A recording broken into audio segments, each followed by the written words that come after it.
Hello again. I have made it to so I'm near Warnford. I'm not actually quite in Warnford. It really does remind me of when I did the Chilterns actually a couple of months ago, and one of my places that was actually kind of nicknamed the Shed. It was called something a little bit more salubrious than that. But the people who ran it called it the Shed anyway, and this is the wood shed that I'm in today. But this is a lot bigger than the other place. Um, but I was actually just outside a village, and I never actually got to see it properly. Called gosh, what was it called? Brickham or Britwell or something Salome anyway. Britwell Salome. Um, and so yeah, that's right. Yeah, because I was on a, oh gosh, I can't even think of the name of the hill now. Because I was, yeah, it was very close to a very small town that had a hill that I walked down. And I walked down Beaconhill today. So yeah, kind of a lot of similarities going on here. And that was in a farm, so I was like an estate in a farm. So today's hike started off with in Winchester. Yeah, I've written all my photo things down, so I know yeah, where I've been. So my first port of call was actually obviously to go to the start of the South Downs Way. All very good because they actually put in, yeah, apparently there wasn't one until 2017, and they decided to put it within the grounds of a museum, which is fine.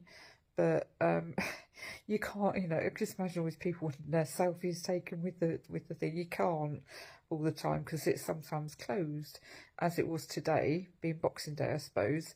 And so I just took a photo through the gate. I could actually see it, so that's fine.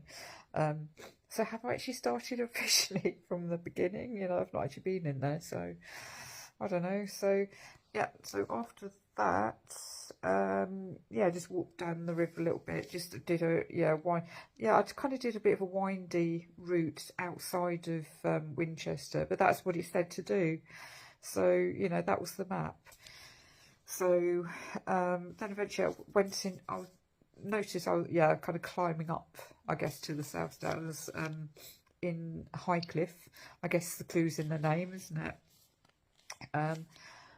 It's isn't there Highcliffe near Bournemouth? Yeah, kind of seasidey Highcliffe. Yeah, I think so. And then I walked over the M3 motorway, and then suddenly it was just like, oh, countryside, and that was really nice.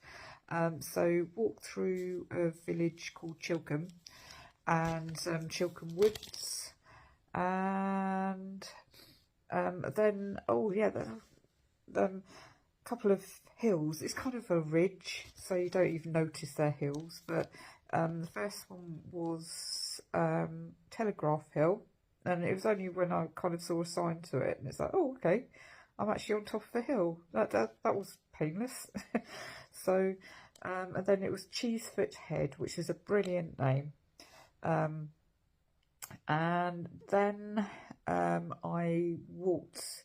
I think I had to cross the road, and then I was on a place called Gander Down. That's when my phone start doing funny things. So I haven't actually got the tracking for the rest of it. So walked through a couple of farms, Holden Farm and Loma Farm, and both of them have. This is really cool actually. It seems to be a farm thing. If you walk through a farmyard on the South Downs Way, they tend to have watering holes for hikers and cyclists, and I suppose, yeah, it's just a tap. So which is very, very helpful actually, more so in the summer, I would imagine. But yeah, it's just a tap.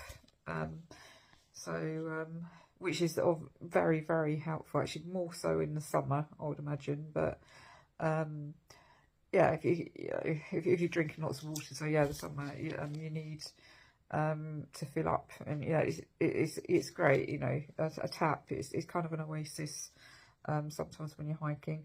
Then it was Beaconhill, which is literally just up the road from here, and I kind of went round through what's it called? A village called Exton, yeah, I kind of did a bit of like a circular route because again that was the only way I could do it, and I'm very, very close.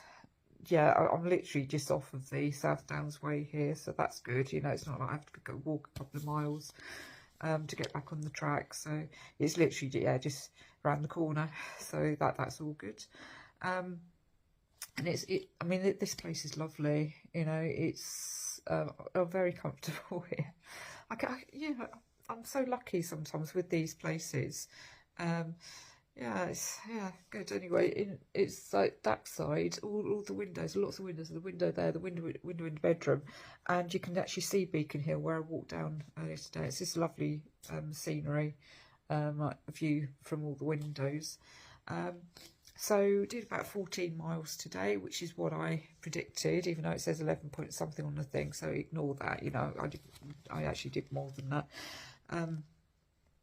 So tomorrow is about half the distance. It's just over 7 miles, so that's nice. You know, just I'm in the Meon Valley at the moment, and I will be going further east into the Meon Valley in a place called East Meon tomorrow.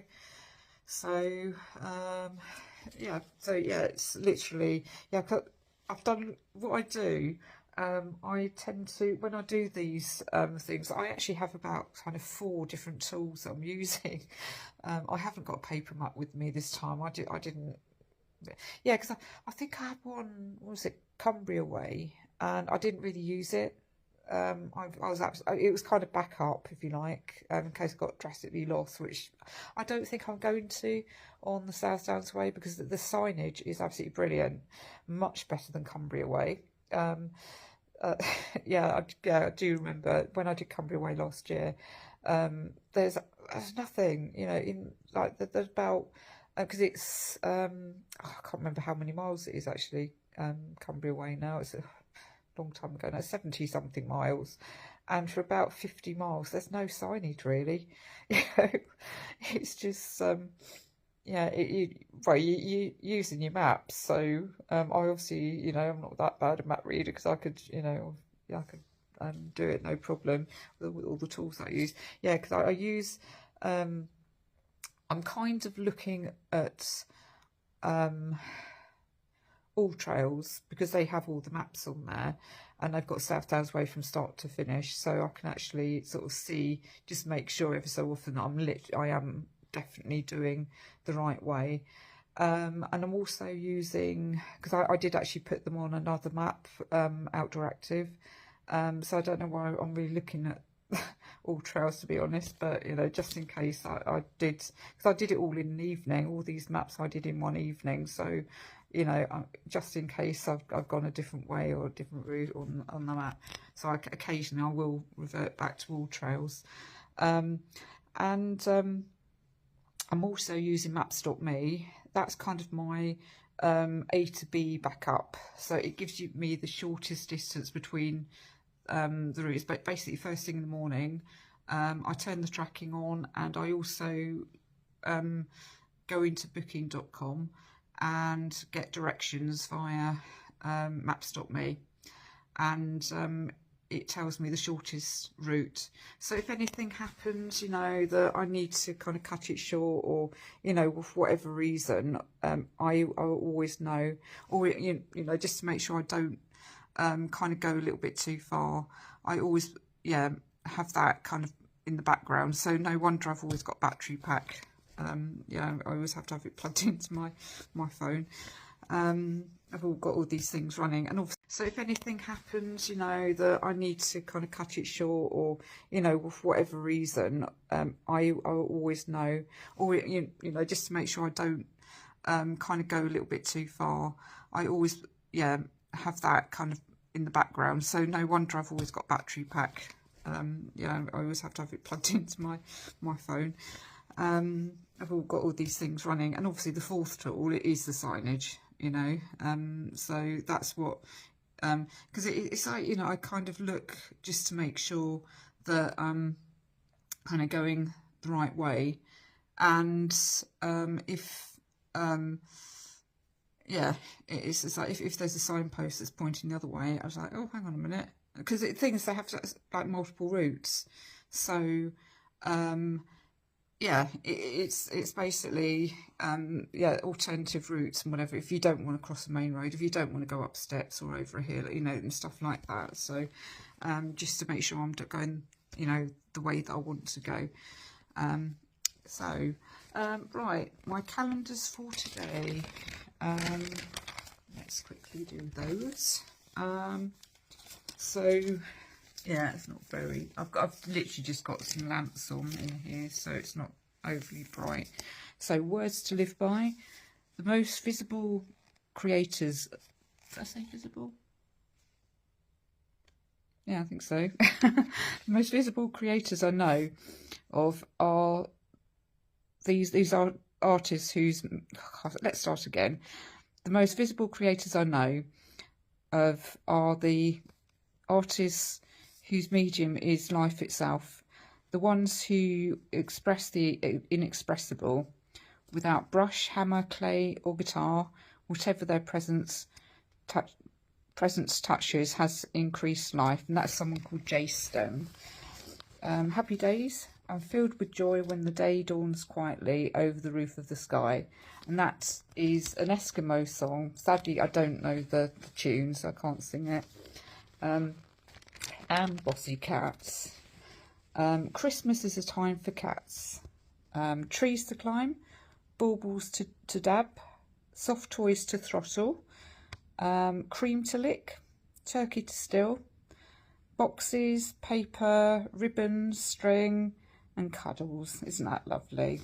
Right, better go anyway. I've got the countdown on my actually I'm gonna have to, yeah, once I put them up, I'm going to have to delete some of these things. I've got the countdown on the videos again, so I've got 50 minutes that I can do. I'm going to get through more than 50 minutes by the time the week's out.